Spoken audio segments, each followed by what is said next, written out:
कानी बहू।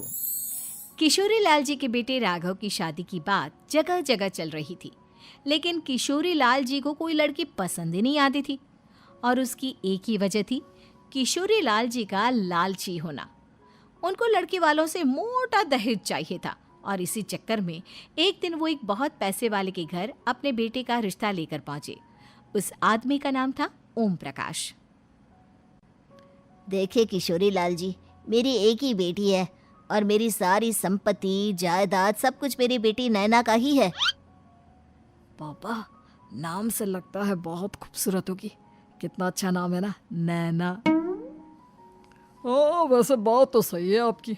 अब इतना पैसा है, जमीन जायदाद है, इकलौती बेटी, आप भी क्या करेंगे? सब कुछ उसे ही देंगे ना। बिल्कुल ठीक पहचाना आपने। बस बेटी की शादी और सारी जायदाद उसके नाम।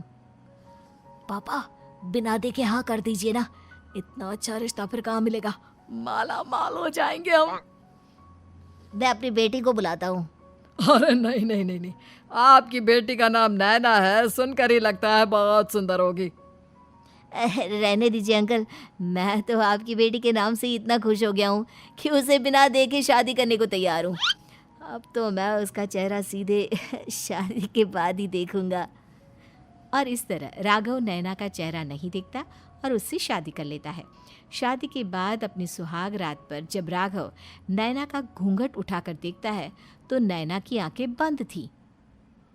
कितनी खूबसूरत हो तुम नैना, जरा अपनी आंखें खोलकर मेरी तरफ देखो तो सही। नहीं, मुझे शर्म आती है। अरे, मैंने तुम्हें शादी से पहले भी नहीं देखा, और अब अगर तुम आंखें खोलकर मुझे देखोगी भी नहीं तो मुझे अच्छा कैसे लगेगा? इससे पहले कि नैना अपनी आंखें खोलकर राघव की तरफ देखती, अचानक से लाइट चली गई और राघव नैना को पूरी तरह से देख भी नहीं पाया। अगली सुबह नैना राघव के लिए नाश्ता बनाकर लेकर आई। अरे ये क्या, आधा पराठा सीका हुआ है और आधा बिल्कुल कच्चा। ये तुमने क्या किया नैना? बहू, तुमने क्या आधा पराठा तवे से नीचे लटका कर रखा था, जो आधा सिका है और आधा कच्चा? मुझे जितना दिखेगा उतना ही तो सीखूंगी ना पापा जी। जहाँ जहाँ मुझे नजर आ रहा था वहाँ मैंने सीख लिया, जहाँ जहाँ नहीं दिखा वहाँ कच्चा रह गया होगा। इसका क्या मतलब है? ये कैसा मजाक कर रही है तुम? अरे बहू, तुमने इतना लंबा घूंघट क्यों लगाया हुआ है? देखो, हमारे घर में बहुओं को बेटी की तरह रखा जाता है, और फिर तुम तो इतना सारा माल लेकर आई हो। देखो, ये घूंघट डालकर रखने की कोई ज़रूरत नहीं है। हाँ नैना, पापा जी ठीक कह रहे हैं, तुम तो आराम से रहो, अपना ही घर समझो। नैना अचानक से अपना घूंघट उठा लेती है। अरे ये क्या पापा, नैना की तो एक आंख फूटी हुई है। नाम से नैना, लेकिन ये तो कानी बहू निकली। मेरे साथ धोखा हुआ है, धोखा। बिना दिखाए अपनी कानी लड़की मेरे संग ब्याह दी। मुझे कानी बीवी नहीं चाहिए। मुझे अभी ओम प्रकाश जी से बात करनी पड़ेगी। आखिर उन्होंने मेरे साथ ऐसा किया क्यों? अरे, आप लोगों ने ही तो पापा से कहा था कि आप लोग शादी से पहले मुझे देखना नहीं चाहते। अब मेरे पापा पर क्यों इल्जाम लगा रहे हैं? अरे लेकिन उन्हें बताना तो चाहिए था ना कि तुम कानी हो, एक आंख से तुम्हें दिखाई नहीं देता। किशोरी लाल और राघव नाराज होकर ओम प्रकाश को अपने घर बुलाते हैं। पापा जी, ये आपने क्या किया? शादी से पहले बताया क्यों नहीं कि नैना की आंखों में परेशानी है? अरे, आप ही ने तो लड़की देखने से मना कर दिया था। अरे लेकिन आप बता तो सकते थे।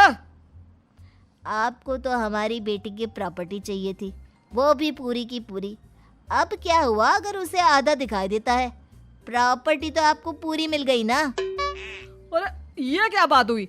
मेरी शादी प्रॉपर्टी से नहीं, आपकी बेटी से हुई है। अब ये तो पहले सोचना चाहिए था, तब तो मेरी प्रॉपर्टी देखकर तुम्हारी जुबान लप लपा रही थी। लेकिन मैं कानी लड़की को अपनी बीवी बनाकर नहीं रख सकता। पापा, कुछ करिए ना आप। हाँ, करता हूँ। देखिए ओम प्रकाश जी, आप हमारे साथ ऐसा नहीं कर सकते।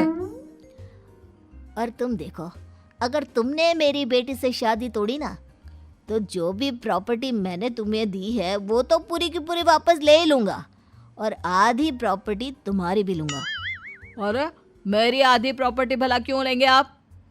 इसलिए क्योंकि मेरी बेटी को आधा नज़र आता है और उसकी नज़र अभी तक तुम्हारी आधी जायदाद पर ही पड़ी है। अब तुम उसे घर से निकालोगे तो कुछ तो लेकर जाएगी ना। और अगर हम आपकी बेटी को अपने घर की बहू बना कर रखे तो?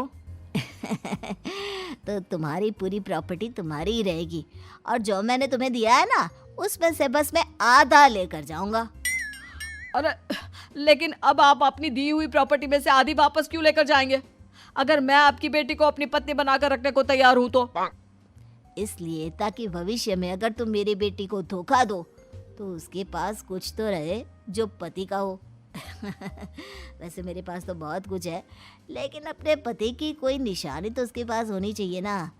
अब अगर तुमने मेरी बेटी को कानी कहा तो तुम्हें प्रॉपर्टी भी कानी ही मिलेगी, पूरी नहीं। जमाए राजा। किशोरी लाल और राघव समझ चुके थे कि वो बुरी तरह फंस चुके हैं और अब उनके पास वहां से निकलने का कोई चारा नहीं है। अब समझ में आया ना, लालच बुरी बला होती है। एक तो तुम्हें प्रॉपर्टी मिली, ऊपर से बीवी मिली, उसमें तुम्हें नखरे भी दिखाने हैं। आए बड़े, चुपचाप बैठो दोनों। कुछ दिनों के बाद नैना राघव की कार लेकर बाजार घूमने निकलती है और जब कार लेकर वापस आती है, ये क्या? एक तरफ से मेरी गाड़ी पूरी खराब हो चुकी है। लगता है तुमने मेरी गाड़ी को किसी दूसरी गाड़ी के साथ एक्सीडेंट किया है। अरे अरे कितना बड़ा नुकसान कर दिया तुमने बहू। वो क्या है ना पापा जी, मुझे एक आंख से दिखाई नहीं दे रहा था, सामने से गाड़ी आ रही थी। मुझे तो सिर्फ आधा ही दिखाई दिया और वो गाड़ी मेरी कार से रगड़ते हुए निकल गई। अब मैं क्या करूं बताओ? आप इसे ठीक कराने के पैसे कौन देगा? तुम्हारे पापा? तुमने मुझसे इस तरह से बात की? अभी रुको। नैना राघव की शिकायत ओम प्रकाश को कर देती है।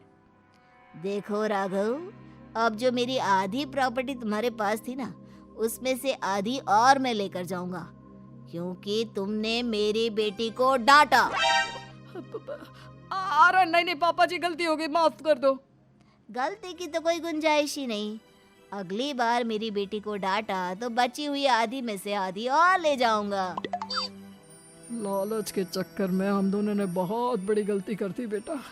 एक तो तुम्हें कानी बहू मिली और ऊपर से जो माल मिला वो भी काना। इस तरह राघव की हर एक गलती पर ओम प्रकाश उसकी प्रॉपर्टी का आधा आधा हिस्सा लेकर अपना सारा माल वापस ले गया और राघव को कानी बीवी से काम चलाना पड़ा। भाई लालच वाकई में बुरी बला है।